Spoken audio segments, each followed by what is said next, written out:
গুন্ডা বদমাইশ চোর যা কিছু সবই তো তৃণমূলে। সর্ব দুর্নীতির আঁকড়া হচ্ছে তৃণমূল। হ্যাঁ, যেখানে যত জামাল কামালদের পাবেন সবই তৃণমূল কর্মীই পাবেন। একটা পাতা নড়লেও যেখানে মুখ্যমন্ত্রী জানেন, তো এইসব জামাল কামালদের যে সমস্ত কাণ্ড কারখানা, এগুলো ওনারা কেউ জানেন না, এটা তো কেউই বিশ্বাস করবে না, সাধারণ একটা বাচ্চাও বিশ্বাস করবে না। পশ্চিমবঙ্গ এখন হয়ে গেছে একটা হরিবলের পার্টির মতন তৃণমূলের অবস্থা, যে যেখানে পাচ্ছে লুট করছে। লোকসভা নির্বাচনের পরেই বিজেপির তরফ থেকে একাধিক কর্মসূচি গ্রহণ করা হলো, তার মধ্যে অন্যতম হচ্ছে 22শে জুলাইয়ের বিদ্যুৎ মাশুল বৃদ্ধির প্রতিবাদ মিছিল। কিন্তু এখনো পর্যন্ত পুলিশ প্রশাসন থেকে পারমিশন পাইনি, পুলিশ প্রশাসন কিছু পারমিশন দিচ্ছে না। বিগত দিনে বিজেপি যে কোনো পারমিশন চেয়েছে, কোনো মিটিং মিছিল জনসভা যা কিছু, ইভেন মোদি বলুন, মোদিজি আসবেন, প্রধানমন্ত্রী আসবেন, অমিত শাহজি আসবেন, কিংবা ধরুন জেপি নাড্ডা আমাদের সর্বভারতীয় সভাপতি আসবেন, সব ক্ষেত্রে আমাদের আদালতে গিয়ে তারপরে সেই পারমিশন পেতে হয়েছে। তো এটা নতুন কিছু নয়। আর এবার লোকসভায় যেহেতু আমাদের সিট কমে 19 থেকে 12ই আমরা এসেছি, সেহেতু ওদের পুলিশ আর তৃণমূল এখন একটা এক জায়গায় চলে এসছে। পুলিশ প্রশাসন বলে আলাদা তো কিছু নেই, তৃণমূল পার্টিরই একটা শাখা সংগঠন বলুন বা তাদের একটা ক্যাডার বেস, মানে একটা শাখা বলতে পারেন। এটা পুলিশ পুরোপুরি এখন তৃণমূলের হয়ে কাজ করছে। তো সেক্ষেত্রে তারা পারমিশন দেবে না ধরে নিয়ে এগোতে হবে, এবং আমরা আদালতের ওপর বিশ্বাস রাখবো। যদি ওনারা দিয়ে দেন ভালো, না হলে। আর এই যে ইলেকট্রিক বিলের যে বিষয়টা, যে ইউনিট প্রতি দামটা বেড়েছে, এটা কিন্তু আমরা লোকসভা প্রচারের সময়ও এনেছি, প্রত্যেকটা জায়গায় আমরা এনেছিলাম। যে লোকসভা যখন প্রচারে গিয়েছিলাম, যে এই যে লক্ষ্মীর ভাণ্ডার 500 থেকে হঠাৎ 1000 হয়ে গেল, সেই টাকাটাই কিন্তু আবার প্রকারান্তরে চলে যাবে সরকারের ঘরেই। কারণ হচ্ছে সেটা হচ্ছে নেবে হচ্ছে ইলেকট্রিক বিলের ইয়েতে। তো এই যে ইউনিট প্রতি দামটা বেড়ে যাওয়া, মানুষ বুঝছে, সাধারণ মানুষ তারা কি অসহায় অবস্থায় রয়েছে এই মুহূর্তে রাজ্যে। তো তার জন্য আন্দোলন তো অবশ্যই দরকার, এবং সেই আন্দোলন বিজেপি করবে সুচারুভাবে। কোচবিহারের 2 শাসক নেতা জানিয়েছেন যে যারা তৃণমূলকে ভোট দেয়নি তাদেরকে লক্ষ্মী ভান্ডার দেওয়া হবে না। তো এই ব্যাপারে কি বলবেন, মানে এরকম মন্তব্য করার কারণ? এরকম মন্তব্য করার কারণ, তৃণমূল ভেবে নিয়েছে যে এই টাকাটা যে সাধারণ মানুষের, মানে ট্যাক্স পেয়ারের পয়সায় যে এই লক্ষ্মী ভাণ্ডারটা হয়, এটা তৃণমূল ভাবছে যে এটা জনগণ জানে না, এটা কারোর পৈতৃক সম্পত্তি থেকে ভাগ বাটোয়ারা করে লক্ষ্মীর ভাণ্ডার দেওয়া হচ্ছে না।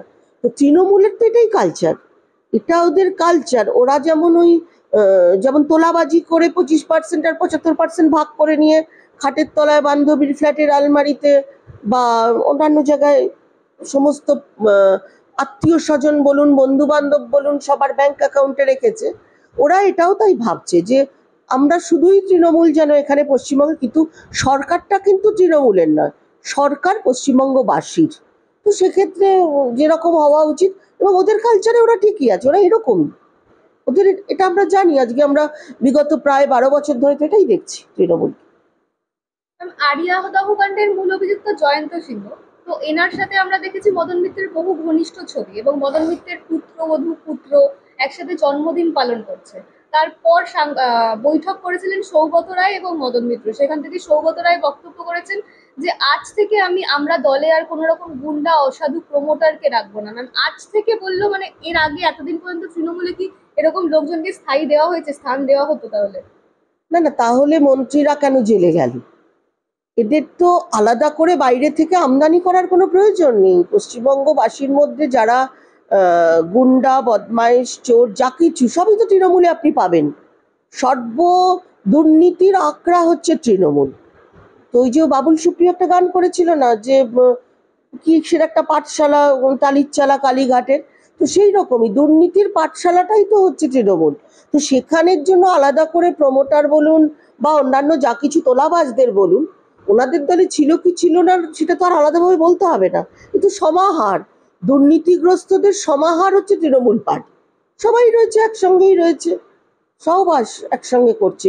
এটা আলাদাভাবে সৌগত রায় বয়স হয়ে গেছে হয়তো উনি বলে ফেলেছেন, কিন্তু ওনারা তো এইভাবে। আর মদন মিত্রের সঙ্গে জয়ন্ত, যার কথা বললেন, যাকে ধরা সিংহ, তো তার তো আগেও ছবি আছে, সুদীপ্ত সেনের সঙ্গেও ছিল, জয়ন্ত সিংহের সঙ্গেও আছে। মদন মিত্র তো প্রত্যেকের সঙ্গেই খুব সদ্ভাব রেখেছেন, এই ধরনের মানুষগুলোর সঙ্গে ঠিকই আছে। জেসিবি জয়ন্ত রানার পর এবার জামাল, সোনারপুরের গ্রামবাসীরা একের পর এক মুখ খুলছে এর বিরুদ্ধে। এই জামাল একজন তৃণমূলেরই কর্মী বলে জানা যাচ্ছে, এই ব্যাপারে কি বলবেন? সেই ঘুরে ফিরে তৃণমূল কর্মী জামাল। হ্যাঁ, যেখানে যত জামাল কামালদের পাবেন সবই তৃণমূল কর্মীই পাবেন আপনি। আজকে কেউ সুড়ঙ্গ বানিয়ে ফেলছে, তার তার কোনো ট্রেস করতেই পারেনি। এতদিন ধরে একটা লোক অত বড় একটা সুড়ঙ্গ বানিয়ে ফেলেছে, সেটা শুধু যাতায়াত করার জন্য নিশ্চয়ই নয়, যে পাতালে যাতায়াত করলে কেমন লাগে আমার, ভালো লাগে কিনা দেখবো বলে বাড়ির মধ্যে কেউ সুড়ঙ্গ বানায় না। তো নিশ্চয়ই পাচারের মালটাল আসতো তার কাছে, তো সেটা পুলিশ প্রশাসন কিছুই জানে না। তাও হতে পারে না। এখানে পশ্চিমবঙ্গের বুকে একটা পাতা নড়লেও যেখানে মুখ্যমন্ত্রী জানেন, তো এইসব জামাল কামালদের যে সমস্ত কাণ্ড কারখানা, এগুলো ওনারা কেউ জানেন না, এটা তো কেউই বিশ্বাস করবে না, সাধারণ একটা বাচ্চাও বিশ্বাস করবে না। তো এইভাবেই চলছে পশ্চিমবঙ্গ। এখন হয়ে গেছে একটা হরিবলের পার্টির মতন তৃণমূলের অবস্থা, যে যেখানে পাচ্ছে লুট করছে, আর জনগণ সেই লক্ষ্মীর ভাণ্ডার আর ইয়ে নিয়েই ব্যস্ত রয়েছে। কামারহাটি পৌরসভা বলছে যে জয়ন্ত সিংহ যে এত বড় বাড়ি বানিয়েছিল তাদের কাছে কোনো তথ্যই নেই, অথচ পুকুর পুছিয়ে অট্টালিকা তৈরি করা হচ্ছে, বাড়ির সামনে বিলাসবহুল গাড়ি দাঁড়িয়ে আছে। এ ব্যাপারে কি বলতে চান? প্রশাসন প্রথম দিন একটা ক্লাবে তালা মারলো, দেখুন সিল করে দিয়ে আসলো। অদ্ভুত রকম ভাবে সেই সিল শুদ্ধ তালা পালা সব খুলে ফেললো, প্রশাসন জানে না। অথচ একটা প্রশাসন কখন সিল করে কোনো জায়গা, তাহলে বুঝুন যে প্রশাসন আবার পরে, বোধহয় পরের দিন কি কয়েক ঘন্টা বাদে আবার সেটা সিল করে দিয়ে আসা হলো। তো এই তো নাটক চলছে, মানে ক্রমাগত সেই ট্র্যাডিশন সমানে চলেছে। এই তোলাবাজ, এই চাটুকারদের জন্য আজকে তারা নিশ্চয়ই এই উইক পয়েন্টগুলো তৃণমূলের রয়েছে, তাদের কাছ থেকে নয় টাকা নিয়েছে বা কাইন্ডস নিয়েছে, নইলে এত কিসের ভয় এদের? অ্যারেস্ট করতেই বা ভয় পায় কেন, বা অ্যারেস্ট করার পর তাদের শাস্তিই বা হয় না কেন? এটা এদের ভয় রয়েছে, এদের নিশ্চয়ই এরা এদের কাছ থেকে কোনো উপকার নিয়েছে, নইলে এত কিসের ভয়? মানে ভোট পরবর্তী হিংসার মামলার অভিযোগকারী সাক্ষী ও আইনজীবীদের হুমকি দেওয়া হচ্ছে। সিবিআই সুপ্রিম কোর্টে শুনানি জমা করলেও শুনানি স্থগিত রাখলো সুপ্রিম কোর্ট, তার বিরোধিতা করে রাজ্য আবার একটি শুনানি করেছে। এ ব্যাপারে কি বলবেন? রাজ্য, রাজীব কুমারের সময় আমরা দেখেছি, বা যে কোনো কিছু হলেই সিবিআইডি আটকানোর জন্য সুপ্রিম কোর্টে গেছে, সারদা নারদার জন্য সুপ্রিম কোর্টে গেছে, এবং খুব নামি দামি সমস্ত অ্যাডভোকেটদের ওনারা অ্যাপয়েন্টমেন্ট দিয়েছেন, এবং তারা তাদের ফিস সম্পর্কেও আমরা শুনেছি। রাজ্যের এখন অবস্থা হয়েছে গিয়ে যে এদের এই নিজেদের চুরি নিজেদের ডাকাতির জন্যই তারা বিরোধিতা করবে বলে শুধু, মানে ভালো হব না, সংশোধন আমরা হব না, আমরা আমাদের নিজেদের সংশোধন করব না, কিন্তু আমরা আমাদের যদি কেউ আঙুল তোলে তাহলে তার এগেনস্টে আমরা লড়াইটা লড়ে যাব, এই নীতি নিয়ে তৃণমূল কংগ্রেস এখন চলছে। তো তার জন্য যা যা করার ওরা তাই করবে, মানুষের পয়সা দিয়ে সাধারণ। তাই জন্য আজকে আপনার টমেটো পেঁয়াজ আলু কিনতে গেলে ছাকা লাগছে, কেন ওই টাকাগুলো তো চলে যাচ্ছে আদালতের পারপাসে বেরিয়ে যাচ্ছে এই চোর ছাচরগুলোকে বাঁচানোর জন্য। এই টাস্ক ফোর্স প্রত্যেকদিন হানা দিচ্ছে বাজারে, অগ্নিমূল্য দাম, তারপরেও দাম চড়াই রয়ে যাচ্ছে, কমছে না। তার মানে কি এরকম দুর্নীতির পেছনেই তৃণমূলের টাকাগুলো যাচ্ছে বাজারে, আমাদের থেকে নেওয়া হচ্ছে যে টাকাগুলো, সেই টাকাগুলো না না, তাই তো ব্যাপারটা হচ্ছে। কি করে হয়? মমতা ব্যানার্জি একটা কথা বলে দিচ্ছেন, তিনি যখন কোনো মিটিং করেন ওনার মানে যেটা ইন্টারনাল মিটিং সেটাও উনি জনসভার আকার করে ফেলেন, কারণ ওপেন উনি ওনার মন্ত্রীদের দাঁড় করিয়ে বলেন কেউ বর্ডারে বেশি গরু পাচার করে ফেলছে। আমাদের কাছে সেই ভিডিও আছে। আপনারা যারা সাংবাদিক, এত পরিশ্রম করে যারা কাজ করেন সারাদিন, তাদের মাধ্যমেই আমরা জানতে পারি, এগুলো তো আর আমরা সেই মিটিংয়ে উপস্থিত থাকি না, আমরা সাংবাদিকদের মাধ্যমে বা তাদের সংবাদ পরিবেশনের মাধ্যমে জানতে পারি যে উনি বলছেন। উনি তো মন্ত্রীদের বলুন, ওনারা আমলাদের দাঁড় করিয়ে দিয়ে বলেন কে কোথায় দুষ্টুমি করছে বা চুরি করছে। তো তাহলে তারপরেও যখন টাস্ক ফোর্স গিয়ে কিছু করতে পারে না বাজারে, তখন বুঝতে হবে ইন্ধনটা কোথা থেকে আসছে, অর্থাৎ কতদিন টমেটো বা পেঁয়াজ বা আলু বেশি দামে বিক্রি হলে ঘরে কত আসবে, এই ক্যালকুলেশনটা আগে করেই বাজারে ঠিক হয়, নইলে কেন হয় না? আজকে কোল্ড স্টোরেজের এত অভাব হবে কেন পশ্চিমবঙ্গে? 11-12 বছর আমি ধরে নিলাম সিপিএম এর আমলে সব খারাপ ছিল বলেই তো উনি এসছেন, তাই জন্যই না সাধারণ মানুষ ওনাকে এনেছে। তাহলে তারপরেও উনি কেন কোল্ড স্টোরেজের এত খামতি আমাদের রাজ্যে হলো কেন? উনি তো কতগুলো বানাতে পারতেন। ইন্ডাস্ট্রি নয় বাদ দিন, ওটা আর হবে না ওনার। যে পরিমাণ খাটের তলায় আর আলমারি আর টয়লেটে টাকা ঢুকিয়ে ফেলেছেন, সেক্ষেত্রে আর ইন্ডাস্ট্রির কথা ছেড়ে দিলাম, কোনো শিল্পপতি আসবেও না। কিন্তু উনি তো কোল্ড স্টোরেজ বানাতে পারেন, সেটাও তো করতে পারতেন ওনার মন্ত্রী, আমরা যে চুরির টাকাগুলো দিয়ে, তাহলে তো অন্তত অগ্নিমূল্যে সাধারণ মানুষ খেয়ে পড়ে বাঁচত। সাধারণ মানুষের মাথায় হাত পড়তো না। হ্যাঁ। সবকা সাথ সবকা বিকাশ আর বলবো না, এমনটাই বললেন শুভেন্দু অধিকারী। দলের রাজ্য কর্মসূচির বৈঠকে এমন মন্তব্য করলেন, এর মধ্যেই প্রধানমন্ত্রীর স্লোগানের বিরোধিতা করলেন শুভেন্দু। তো এটা নিয়ে কি বলবেন, মানে হঠাৎ এই বিরোধিতা? দেখুন, এটা কোনো বিরোধিতা না, এটার আমার মনে হয় বলাটা ভুল হচ্ছে বিরোধিতা কথাটা। সবকা সাথ সবকা বিকাশ আজকে শুভেন্দু অধিকারী কোন পরিপ্রেক্ষিতে, কোন প্রেক্ষাপটে দাঁড়িয়ে এই কথাটা বলেছেন? আমাদের প্রধানমন্ত্রী বলে নয়, এটা ভারত সরকারের আমাদের স্লোগান যে আমরা সবকা সাথ সবকা বিকাশ। এই সরকার সবার সঙ্গে সবার বিকাশের লক্ষ্যে এগিয়ে চলেছে, বিগত 10 বছর চলেছে, আগামী 5 বছর আবারও চলবে, সবার বিশ্বাস অর্জন করেছে। এবং শুভেন্দু অধিকারী আজকে লোকসভার আগে যদি লক্ষ্য করেন, প্রায় 170টা জনসভা করেছেন উনি। পুরো পশ্চিমবঙ্গ, কোচবিহার থেকে কাকদ্বীপ পর্যন্ত প্রতিটি বিধানসভা ধরে ধরে, লোকসভায় আমি বলছি কিন্তু বিধানসভা অনুযায়ী ধরলে উনি প্রায় প্রতিটি জায়গায় উনি প্রোগ্রাম করেছেন। তাতে মানুষের, আমরা যারা দেখেছি লাভার্থী কারা, এই জনগণ যারা, যাদের কথা আজকে উঠছে, যে সংখ্যালঘু সম্প্রদায়, বা সংখ্যালঘু মানে শুধুই কিন্তু মুসলিম নয়, খ্রিস্টান আছে, বৌদ্ধ আছে, জৈন আছে, ঈসাই আছে, প্রত্যেকেই আছে।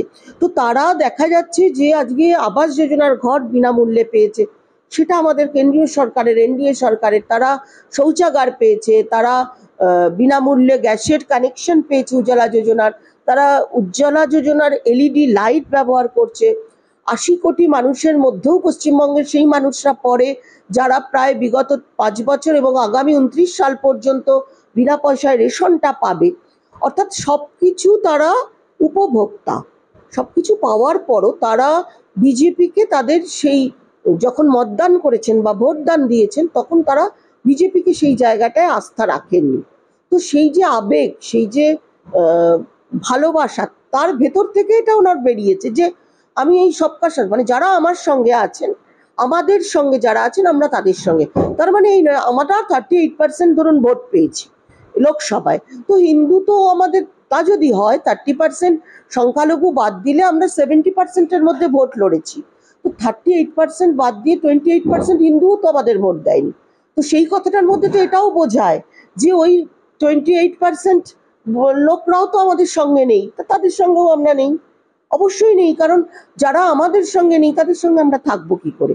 তো এটার বিকৃত ব্যাখ্যা না করে এটার পজিটিভ দিক একটাই, যে মানুষকে আহ্বান করা, যারা সমস্ত কিছু তোমরা পাচ্ছ, মোদিজির সমস্ত প্রযোজনা, মানে যেগুলো প্রকল্প, যেগুলো সবগুলো তোমরা উপভোক্তা হয়েছে, সবকিছু উপকারিতা নিচ্ছ, অথচ ভোটদানের সময় তোমরা তার থেকে বিরত থাকছো, অন্য কারোরকে ভোট দিচ্ছ। তো সেক্ষেত্রে এটা হয়তো উনি এই হিসেবেই বলেছেন। তার ব্যাখ্যা উনি ব্যক্তিগত স্তরে টুইট করেছেন এবং বলেও দিয়েছেন। আমাদের সভাপতি, তিনিও তার বক্তব্য আমাদের পার্টির যেটা, সেটা বলেছেন। আর আমাদের স্পোক্স পার্সন, তিনিও বলে দিয়েছেন। সুতরাং এটা আলাদাভাবে আর কোনো ব্যাখ্যার জায়গা নেই। লোকসভা ভোটের পর রাজ্যে আরো এক পঞ্চায়েত হাতছাড়া হলো বিজেপির সদস্য দলবল। গাইঘাটার ফুলসারা পঞ্চায়েতের মোট আসন 24টা ছিল।